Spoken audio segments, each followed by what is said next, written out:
Nag-aalala ngayon ang mga taga-subaybay ng seryeng FPJ's Batang Quiapo matapos pumutok ang balitang tinigil ng TV5 ang content, partnership nito sa ABS-CBN dahil ang serye ni Coco Martin ay bahagi ng mga programang ipinalalabas sa TV5.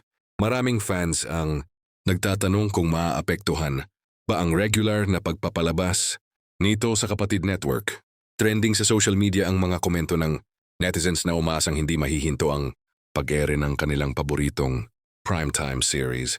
Yun sa ilang loyal viewers, malaking tulong ang simulcast sa TV5 dahil mas marami ang nakakapanood ng Batang Quiapo sa Free TV, lalo na't wala ng sariling prangkisa ang ABS-CBN. Bahagi rin ng kanilang pangamba na baka magkaroon ng pagbabago sa oras, aberya sa airing, o posibleng pansamantalang pagkawala sa lineup ng TV5. Sakaling tuluyang maapektuhan ang operational partnership ng dalawang network.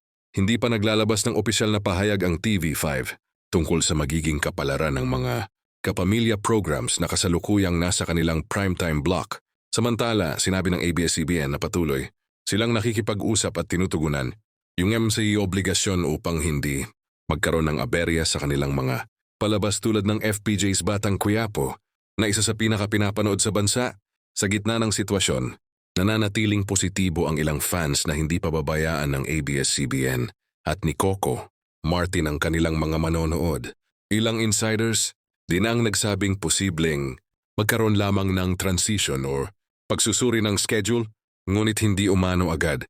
Mawawala ang serye sa TV5 hanggat may umiiral pang technical at programming agreements.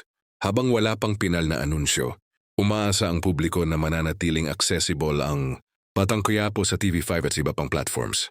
Patuloy ang hiling ng fans na kahit may kinakaharap na hamon ng ABS-CBN, hindi nito bibitiwan ang serye na nagsilbing isa sa pinakamalakas at pinakastable na programang Pilipino sa primetime sa nakalipas na 2 taon.